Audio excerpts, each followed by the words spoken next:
महसूस किसी को नहीं हो रहा है कि जर्सी या शॉल ओढ़ करके बैठे, है ना? ऐसा नहीं लग रहा है। इसका मतलब है कि सृष्टि में आज से नयापन शुरू हो गया है। देखिए, आज हमने यज्ञ किया। यज्ञ को संसार का सबसे उत्तम और श्रेष्ठ कर्म बताया गया है। यज्ञ को करने से हम सभी को एक साथ याद कर लेते हैं, है ना?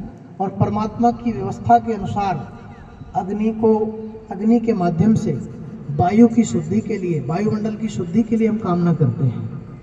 आप जानते हैं इन सब चीज़ों के पीछे, किसी भी तरह के यज्ञ आयोजनों के पीछे या पूजा पाठ के पीछे, अनुष्ठानों के पीछे उद्देश्य क्या होता है जी?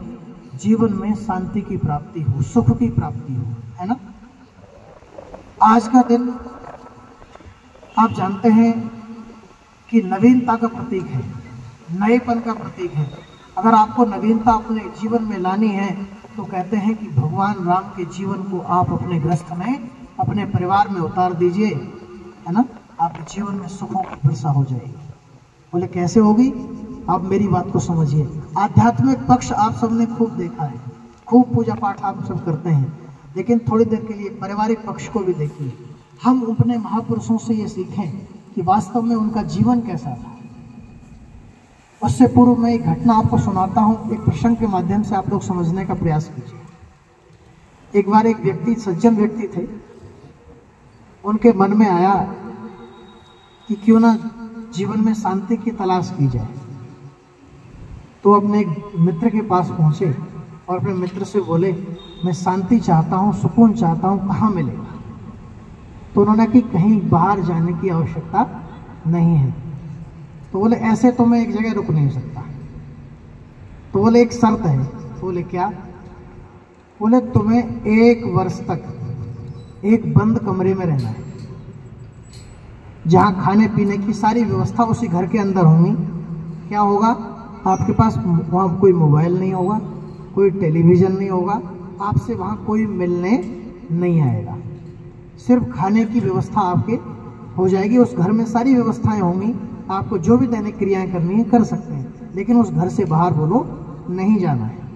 शर्त लग गई जी, उन्होंने स्वीकार कर लिया, ठीक है। उसने कहा कि यदि ऐसा आप कर लेते हैं तो मैं 10 लाख रुपए आपको इनाम में दूंगा।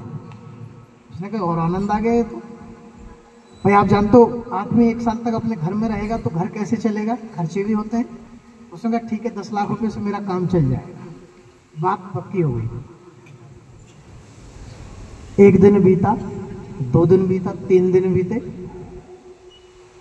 आप जानते हो, जो व्यक्ति हमेशा लोगों के बीच में रहता हो और उसे एक जगह स्थान पर बंद कर दिया जाए तो कैसा लगेगा?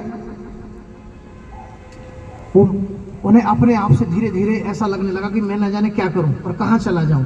लेकिन बात याद आ जाती थी, जो मैं बाहर निकल गया तो 10 लाख मुझे देना पड़ेगा, और अगर अंदर रहा तो मुझे इनाम मिलेगा। खैर, उन्होंने समय को व्यतीत किया। 1 महीना बीता, 2 महीने बीते, 3 महीने बीते। पागलपन सवार हो गया जी अपने आप को देख करके ही। उन्हें लगने लगा कि कैसे मैं बाहर निकलूं और समाज को देखूं, न जाने दुनिया में क्या क्या हो रहा है। लेकिन जब बात को बार बार यही बात सोचते तो चुप हो जाते हैं। 1-2 महीने के निरंतरता के बाद उन्होंने कहा कि अब मैं तो शांति की तलाश में निकला था और मैं खुद बेचैन हो गया, तो कहीं ना कहीं मुझे अपने अंदर शांति ढूंढने की आवश्यकता है। देवियों सज्जनों, उन्होंने ध्यान केंद्रित किया और अपनी आंखें बंद कर ली। जब आंखें बंद करके 1-2 मिनट, 4 मिनट, 5 मिनट तक, 10 मिनट तक बैठे तो उन्हें कुछ सुकून का अनुभव हुआ। बोले शांति इसी माध्यम से मिल सकती है। 6 महीने में उन्होंने अपने आप को इतना ट्रेंड कर लिया कि उन्हें जरूरत ही नहीं पड़ती थी कहीं बाहर जाने की और न किसी को याद करने की। कहाँ 1 वर्ष बीत गया पता नहीं चला जी। 1 वर्ष पूरा होने वाला था। जिस मित्र ने शर्त लगाई थी, वो मित्र उनके पास आने से पूर्व भी उसने योजना बनाई कि मैं या बाहर निकलेंगे, 1 साल होने वाला है, तो मैं क्यों ना इनकी मृत्यु कर दूं ताकि मुझे 10 लाख रुपए देना ना पड़े। देखो, मैं आपको बात बता रहा हूँ कि भाव आदमी के कहाँ बदल जाते हैं। लेकिन उन्होंने तो 6 महीने बाद ही दरवाजा खोल दिया था कि कोई भी मुझसे आके मिल सकता है, लेकिन मैं किसी के पास मिलने नहीं जाऊंगा, इस घर से बाहर नहीं निकलूंगा, और मुझे पैसे की भी आवश्यकता अब नहीं है, क्योंकि जिस चीज़ की आवश्यकता थी वह प्राप्त हो गया। 6 महीने के कठिन परिश्रम के बाद, साधना के बाद, उन्हें अपने घर में ही शांति की प्राप्ति हो गई। माताओं, बहनों, सज्जनों, कहने का अर्थ यह है कि शांति हमें कहीं और नहीं मिलेगी, इसलिए कहा है ना, कस्तूरी कुंडल वसे मृग ढूंढे बनमाहे, है ना। आप देखो कस्तूरी कहाँ होती है, लेकिन हिरण ढूंढता फिरता है।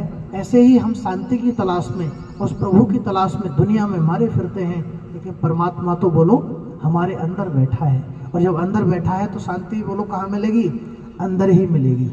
मैं आपको अपने मूल बात की ओर लेकर के चलता हूँ। आपको जीवन में सुकून और शांति, परिवार में सुख स्थापित करना है। समय की अपनी मर्यादा है, समय सीमा के बीच में वाणी को विराम की ओर लेके चलूंगा। देखिए भगवान राम के जीवन को देखिए। भाई साहब गुप्ता जी थोड़ी देर पहले मेरे पास में बैठ करके जो बातें आपने कही, एक अर्धांगिनी शब्द आपने बोला, है ना। भगवान राम के जीवन को आप देखिए। हम भगवान राम के फोटो घर में लगाते हैं, उनकी पूजा भी करते हैं, लेकिन कभी हम विचार करते हैं कि भगवान राम ने जो जो काम किए, क्या उन्हें अपने जीवन में हमें उतारने की आवश्यकता है कि नहीं, बोलो। हम महापुरुषों के चित्र की नहीं, उनके चरित्र की भी पूजा करें, उनके अनुकूल अपने आचरण को उतारें। आप देखिए अयोध्या में तैयारी चल रही थी, राम का राज्याभिषेक होगा, है ना। सब खुशियां मना रहे थे, लेकिन रात रात में सीन बदल गया। माता कैकेयी ने समय रहते अपने वरदान मांग लिए, और योजना बन गई कि राम को 14 वर्ष के लिए बन जाना है, और भरत को